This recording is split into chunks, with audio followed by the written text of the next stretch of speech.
Joining us now is Anieze Osakwe with stories trending around the world. Hello, Annie. Hello, everyone. Good morning. Morning. It's an absolute pleasure to be with you today. I'm just keeping the seat warm for Audrey while she's out. Very good. Thanks for You're having welcome. me. Yeah. Thank Good you. to see you. Thank you very much Great to to have all of you. You know, we are rice. We're Yes. very creative. We yes. keep, I love it, from a viewer, and now I'm here with you, you all. Okay, So. shoot your shot. Yes, absolutely. Let's talk. So, this morning, the story on everyone's mind, the fact that the Nigerian women's basketball team, the D Tigresses, definitely still woke up in celebration mode. We talked about it earlier on the show this morning. And it comes after the major welcome home event that took place in Abuja yesterday evening, where Vice President Kashim Shettima, speaking on behalf of President Bola Ahmed Tinubu, awarded each member $100,000, a plot of land, and national honors for their historic win as Afrobasket champions. Let's play that moment one more time from Aso Villa when the team first found out. $1,000 for each player.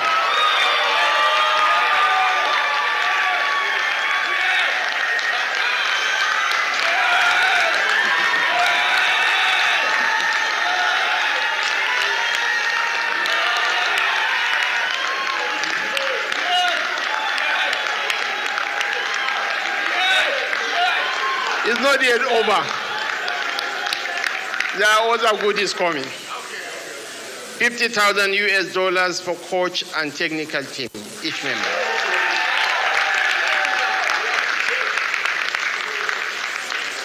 And wait for the final icing on the cake. One flat each for players, coach, and technical team. So you can really see the energy and the excitement in the room there. But the core message of this event was also to kind of show how every member of this team has emerged really as role models and great examples of national pride. First Lady Remi Tinubu also echoed this statement, saying, "You have given us another reason to believe in the power of Nigerian women to break barriers and set new records." So if this feels like a deja vu, it's because to some extent it kind of is. Just a week ago, we were all celebrating the Falcons. Now here we are with the D Tigress team as well. These amounts of money that they're getting is quite significant. So let's just kind of talk about how it is a significant amount of money, but at the same time, it also feels very well deserved, right? Yeah, certainly. I think that it is well deserved, and we've been celebrating both the Super Falcons and also the Tigress. And we've been saying that perhaps in this case, Falcons and Tigers are better than Eagles. But the Eagles will have to prove us, one way or the other wrong today when the Super Eagles B meet Senegal in the African Championships today in Zanzibar, where the Super Eagles Team B will be making their outing in the current tournament. But as for the ladies, they've done us proud. And the point was made earlier that most of these ladies, they are based in diaspora. Take somebody like, I think, Sarah Okoye. Is that her name? Mm-hmm. Sarah Okoye Ejiogo. Now, she was born in New York to Nigerian parents. She is very proud to identify with Nigeria. Chioma Okafor of the Super Falcons was born in Malawi. She has a Malawian mother. She is proud to identify with her father's land. Ashley Plumpton has a grandfather that is from Nigeria. She is very proud to identify with us. And yet, you have some people who will say, oh, we don't want to identify with Nigeria. They carry machetes there. I don't even know what a machete looks like. I don't know who goes around in Nigeria carrying a machete. So for being patriotic, for being committed, for being energetic, we thank these ladies and we appreciate the fact that President Tinubu has been generous to them. However, one other point that has been made is that it's not just about taking care of athletes, that civil servants deserve their salary. University teachers deserve their salary. Ordinary people also deserve to have their expectations met. So in other words, governance should not be done on an episodic, celebratory basis.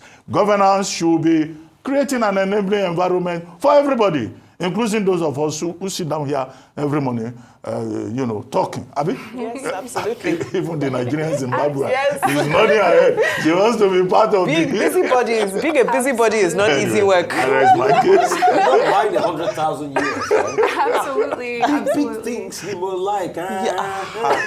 What I will do. So I actually wanted to stay on this story because there's another video going around on social media, and it shows the team celebrating the moments after their win in the locker room. So we have that video and we'll play it for you right now. So if you look a little bit closer, you'll see the player, Sarah Adeleke, with her baby.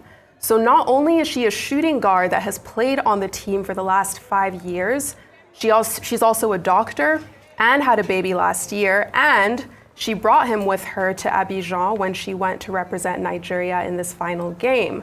This tweet from the CRCO says, "If you don't know Dr. Sarah Adeleke, then you just started watching the D Tigress this year or last. She's been their captain for a minute and didn't go to the Olympics last year because she was pregnant. She also lost her dad towards the end of last year, but still flew down to Côte d'Ivoire with her baby to represent Nigeria. She's played in all 5 consecutive wins." And I think the purpose of this video is just the fact that it's kind of reigniting a lot of conversations around how these women and just women overall can wear multiple hats. You know, one moment you're playing in a game, and the next moment you're also having to be a mother. So I don't know, maybe even Bai or Dr. Rufai or anyone, who would like to speak to this. I just give her all the respect because it is not easy. We do sedentary work here. We come and we use our saliva to earn a living, and doing that is tough after giving birth to children or even a child. And when you're going through the postpartum phase and all of the things that are happening to your body and psychologically, and then you're getting to know this new human being who has different patterns and different. So to be able to travel across the Atlantic, she's based in the United States, right? To Côte d'Ivoire, a totally foreign country to her, still participate and still take her child, into the locker room as well, just goes to show you just the resilience. And it's also a conversation that needs to be had about how are we supporting here in Nigeria women in the workplace when it comes to issues around maternity issues. We know that paternity leave has become somewhat of a norm in Nigeria, although it's not constitutionally recognized. But a big part of the corporate sector has also recognized that fathers need to also take some time off after their wives or their partners have put to bed. But the conversation is, how do we really support, what culture can we create around supporting women who are going through this life-changing journey that often gets downplayed as, everybody has done it. Your grandmother did it, so it's almost downplayed as, you're not the first one to go through this process, but goodness me, it stretches you in ways you never thought was possible. So I think that, kudos to her. I love the resilience. And also, of course, in the sporting world, we know from the Serena Williams and the other lady, I've forgotten her name, the tennis player as well. Naomi Osaka. Exactly, Naomi Osaka, that you go through a lot to try and get back into the sporting arena. That's why I made the example compared to us here who come and sit down and talk for a living. Now, I can't imagine having to go out onto a court. So I really do celebrate her. I celebrate the team, and just can't reiterate enough the fact that we just need to create systems that can reward our players when they do well. Because, like it was stated earlier, you're now getting people who are performing incredibly well. Fantastic. Great for the encouragement. But how many 100,000s are we going to give out?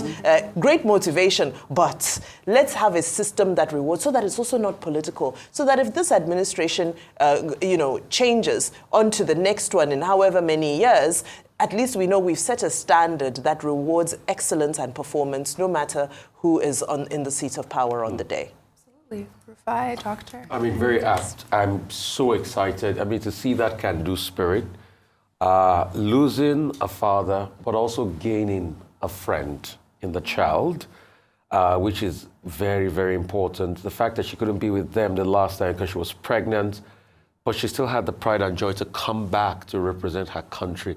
And for me, that's the Nigerian spirit, the never say die spirit. The spirit that keeps a lot of Nigerians moving on every morning despite the hunger, poverty, and deprivation.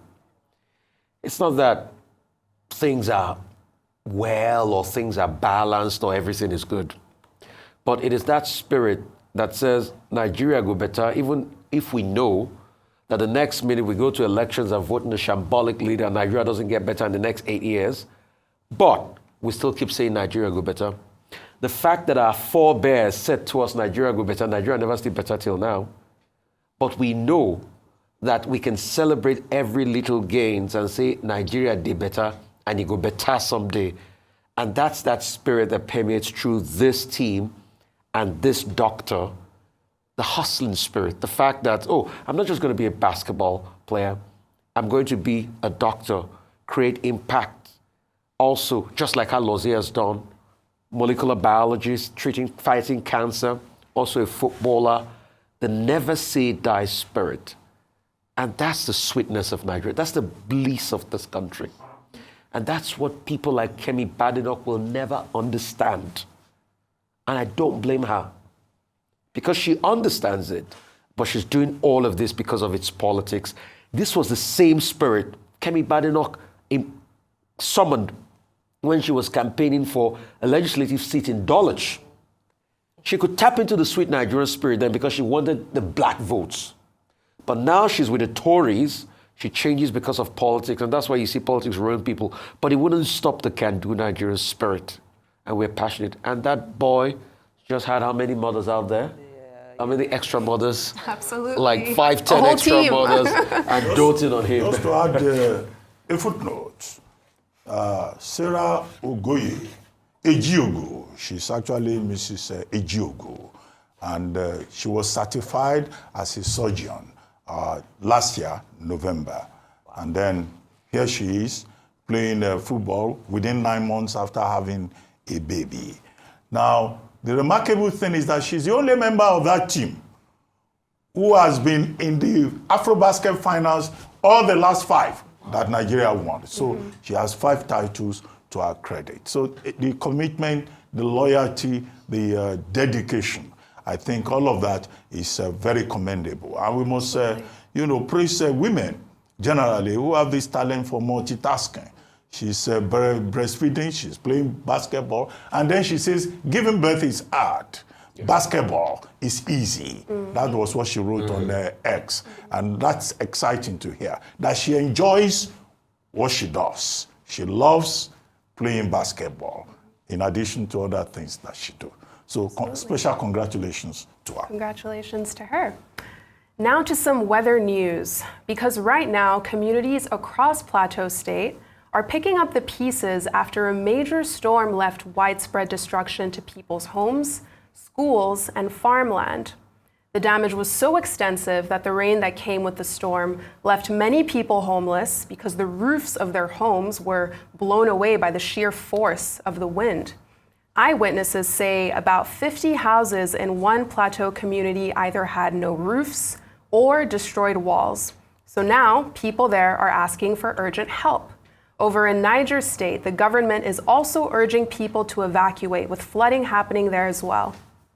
And all of this comes as the Nigerian Meteorological Agency says 15 out of the 25 local government areas in Niger State are at high risk of flooding during the rainy season. This is coming just about 2 months after that devastating flood in Mokwa that also happened in Niger State. We know when rainy season happens here, so I guess what more can be done to kind of mitigate the most dangerous, deadly effects of these floods on people's lives? And this happens year after year that we have these conversations. See, it will happen again, and again. We are talking about meteorological idea. What about the one that happened in Lagos yesterday? Did you see people's homes? You saw what happened to people around the Jeddah area. I know Ijede very well because I know that I used to go to other angle. I stayed there. Where is that? Ah, Is that Ijede, supposed to be in Lagos? Yes, Ijede. I stayed in the Nepa power station. We had 24-hour lights. The kind of luxury we had in that power station, Dr. Abati, you didn't have that luxury where you are Where staying. is that? Where is that? Is that towards Badagry? Ijede is after Kodu, Egberigbe, Okeletu. Am I supposed to you know go such down. places? Dr. Abati only knows the island. See, Ijede, the area might be Ijede, but inside the estate I said the kind of access to power supply I had, Dr. Abati, you've not had it. So we enjoy light, we enjoy water, we enjoy serenity. So you can look down at Ijede, but my Ijede people, kudos to you. Igberigbe, Okeletu. So the truth is, we had that in Lagos. And these summons have been going up for a while. Oh, clear your environment and everything. The question is, if we say now, what are the environmental agencies doing now? They will say we have started. It's not the work of one person alone. We told them they shouldn't build on floodplains and everything. But what about our drainages? Can the environmental agencies truly come out and say all the drainages in Lagos are clean and clear? And for you too, individuals, that you go and pour your dirt in the drainage, you are part of the problem. Oh. So when we apportion blame to the environmental agency, how about you? So the truth is, we are having a season where there's going to be heavy rainfall. It's going to destroy more homes. But how are we preparing for it? And how are we helping people at a time like this? So please, I think we should also set up relief funds to reach out to people that might have lost one thing or the other during this season, because it has come to stay. We can't deceive ourselves. It will rain in Nigeria. Well, whether it's in Niger State or Plateau State or Lagos State, the environmental agencies usually say that they give notice. They tell you, oh, so number of areas may be affected, and people are advised to move upland. But usually, every rainy season, the average Nigerian will not move. They will say, oh, this is my home. I have an ancestral link to this particular space. Even when the environmental management agencies point out the real danger. And so we have this recurring decimal of every year, tales of woe and mystery, man versus nature, floods, rainstorms, all kinds of havoc. I think, to address the question that you raised directly, we need to do more in terms of public enlightenment. Because even now in Niger and Plateau states, the people have been told, look, this heavy storm may come again. Just try and relocate to where it is safe. You will be surprised that people will not relocate. In Plateau State, in those days, we used to write editorials on how people always died during Harmattan. They will know that Harmattan will come around December, January. They will not wear warm clothing. They'll say, no, I was born here. I'm used to it. And it used to be very embarrassing. It's the same pattern that has remained. People not listening to government. But government should not give up. Government should continue to enlighten people and, tell them that you can't really sometimes control nature. The second thing, of course, is assistance. The people of the affected local governments, 18 communities alone in one local government, they deserve assistance, they deserve support, and well-meaning Nigerians, politicians who, always claim that they want to help the people, private sector, everybody should rush to the to the rescue of the people of Niger and Plateau State who are affected. And, as we mentioned, we've been talking about weather stories, extreme weather. We are in the throes of rainy season. And we know that the rains pretty much impact every aspect of daily life. So now, a new video is circulating on social media showing the comedian Wari Bros calling out Nigerian Airlines after himself and other passengers were made to run from the airport gate to catch their flight under the rain. Let's take a look at that video. Nigerian Airlines will not carry us under the rain as Nigerian trying to pick up their flight under the rain, no bus, nothing to carry passengers. Aero, leaving from air, keeping us under the rain just to board our flight. Is this fair in Nigeria? Under the rain. No bus, nothing under the rain. So let's stay for a moment on this airport and airlines thread too, because now Osun Governor Ademola Adeleke is denying that his administration spent state money over 3 billion naira on foreign travels for himself. So this comes after a report from Sahara reporters stating that the Osun state government spent 3.1 billion naira on international travel in the first half of this year.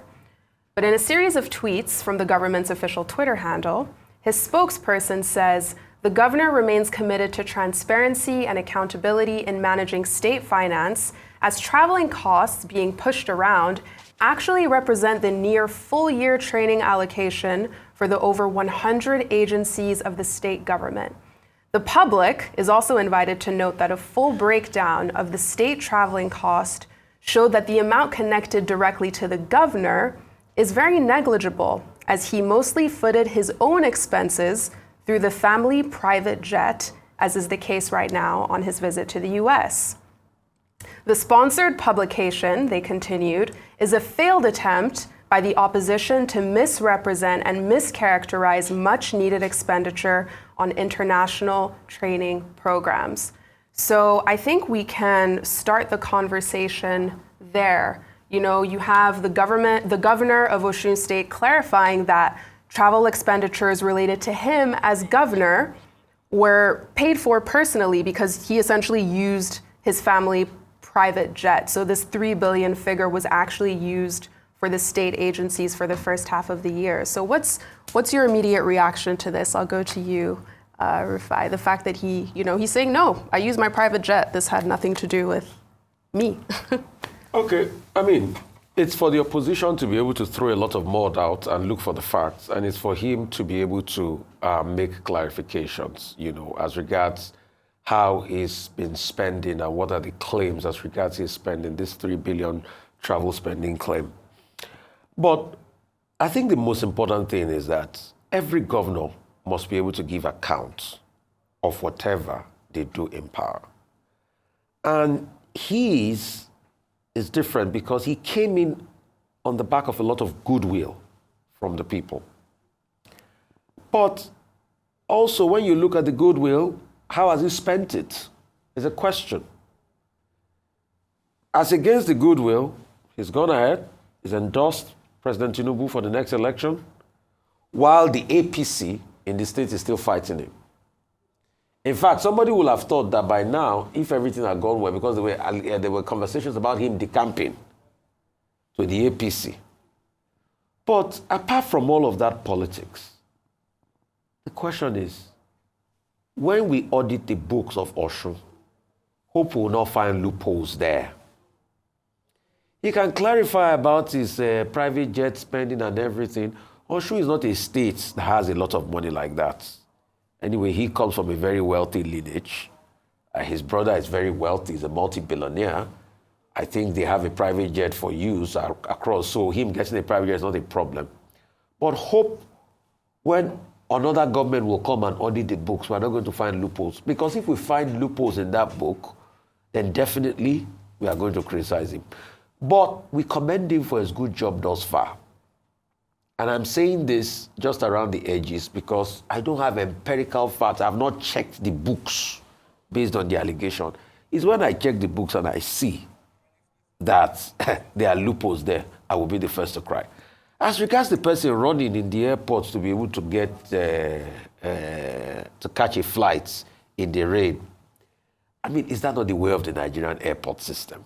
I mean, should we start talking about the things that needs to be done as regards our airports? There's a lot going on. So because of time, I don't even want to delve because that's another topic entirely. But that is Nigeria for you. It's also an opportunity for us to be able to do well. Well, very quickly, I think it's important that, those allegations were made and we saw a swift response to them. I think that's responsible leadership, and the spirit of accountability is always something that we should appreciate because we've had several leaders who have been accused of various, shall I say, misallocation of resources under their offices, and we haven't really heard any solid rebuttals towards those accusations. So I think we need to commend him for his willingness to be accountable to the people. That's on one.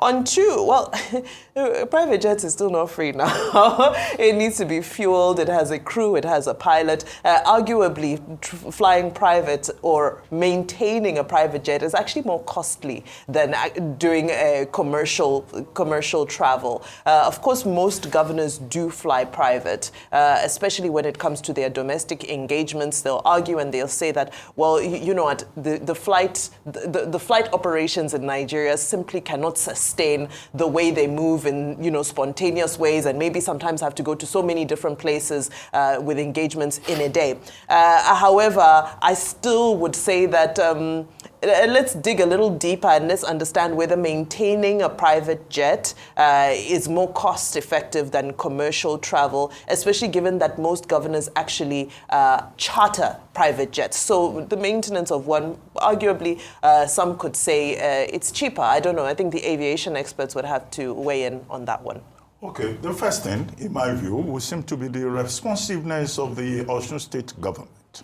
Somebody raised a query on social media about the amount that was purportedly spent on travel within 6 months, 3.3 billion naira they claimed. And Olawale Rashid, that's the name of the spokesperson of Osun State government, came forward and said, no, the money was not spent on travel, spent on human capacity building over a period of 6 months across 100 MDAs and also for key international engagements. And this was not money that the governor himself took, and that if the governor wanted to travel, he usually used the private jet belonging to his family. And everyone knows that the Adeleke family of Osun State is well-heeled. So we have no details as to how that private jet is maintained.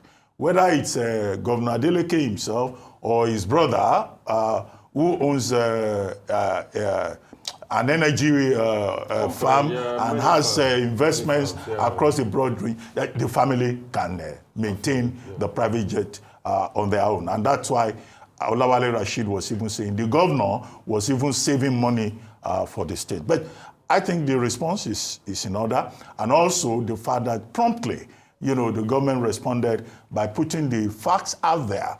It is now left for whoever does not believe to look for what else to say. But I think this is adequate by way of explanation.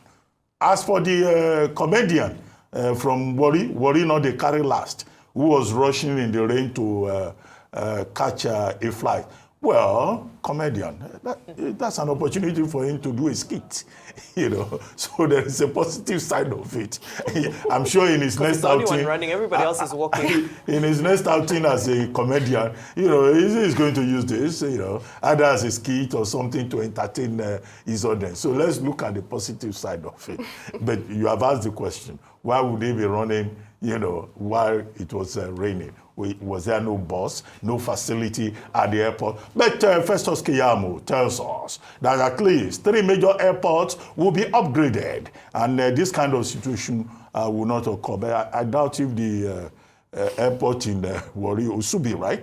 Airstrip, or is this the main one, in Delta State? Whether that is covered by this renovation, upgrading of airports in Nigeria. Dr. Badi, you know what this story just reminded me of? The fact that we've not moved, we've not done a lot in these years.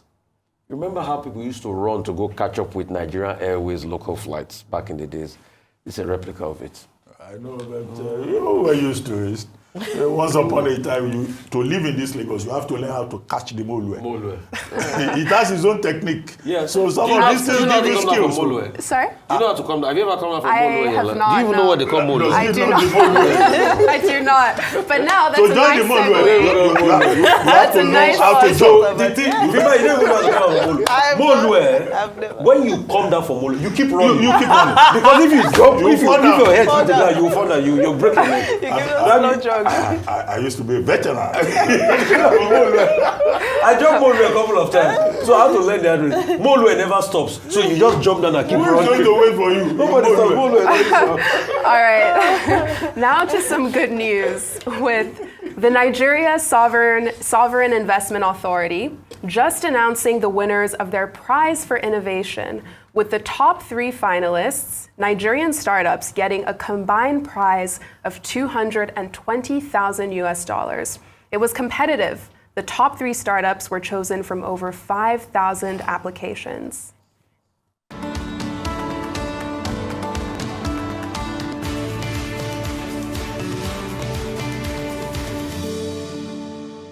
Of this initiative is to find Nigerian startups and innovators who are coming up with transformative solutions to some of the country's biggest challenges in different industries, from healthcare to agriculture and education.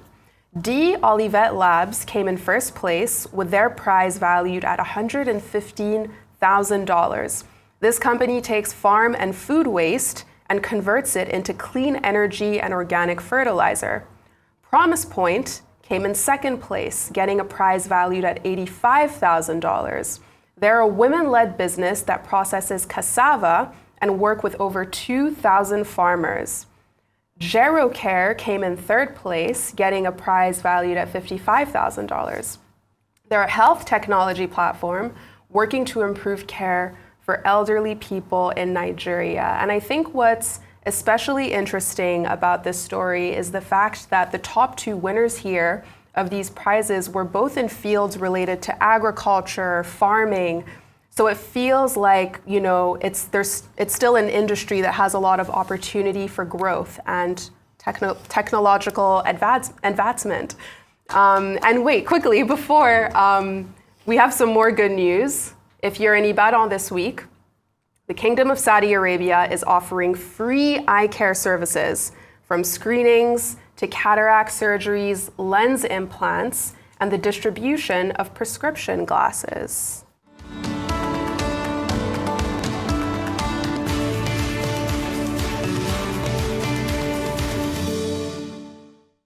All of this is free of charge at the Makas Specialist Eye Hospital in Ibadan. The Kingdom of Saudi Arabia says all of this is part of their commitment to supporting global health initiatives, especially in underserved communities. So this initiative is something that's actually been ongoing since 2019. And since then, they've reportedly conducted over 218,000 eye exams, given out over 45,000 prescription glasses, and more than 21,000 patients in Nigeria have regained their sight because of these surgical interventions. So, you know, this is another good news story, and it's an interesting initiative given the fact that eye care, health care is so expensive, and they're essentially offering all of this for free. I mean, it's a good one, but it's soft power. It's a way to be able to establish the presence of Saudi Arabia here. It's a very commendable one. Nigeria, too, does a lot of things like this to our fellow African brothers, but it's a good one to be able to help people that have eye defects, and there's a lot more. But for me, the part I also remember is the trajectory of how things have changed, how we used to have very good and sound hospitals at some point in this country. In fact, so I've been seeing a lot of dispute as regards that story that, you know, the Saudi royal family used to come to Ibadan for healthcare and all of that, but I've tried to check sources for it. Maybe it was quoted in a couple of books and the likes. So, but the truth has to be said, it's a symbiotic relationship because the Kingdom of Saudi Arabia too is coming here to harvest our very good doctors. Mm-hmm. And these are the doctors that are in turn going to build the healthcare system. Absolutely. I mean, I was in Saudi Arabia last year. You see lots of Nigerian doctors in Saudi Arabia. Mm-hmm. So it's a good one. It's a welcome development for all of us. And kudos to Sovereign Investment Fund as regards those prizes given. Absolutely. And I think we're running out of time, but we want to just quickly end the show with some celebratory milestones for 2 major figures in Nigeria's business and media landscapes. President Bola Ahmed Tinubu is celebrating both the chairman of the BUA Group, Abdul Samad Rabiu, on his 65th birthday, and the veteran journalist Ambassador Patrick Dele Cole on his 85th birthday.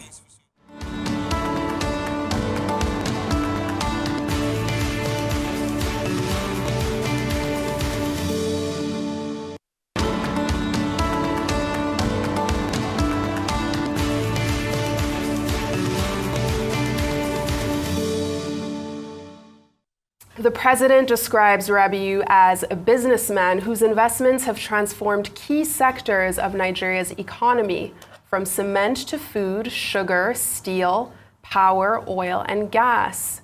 In addition to business, the Abdul Samad Rabiu Africa Initiative works through philanthropy in areas including education, health, and social development across Nigeria.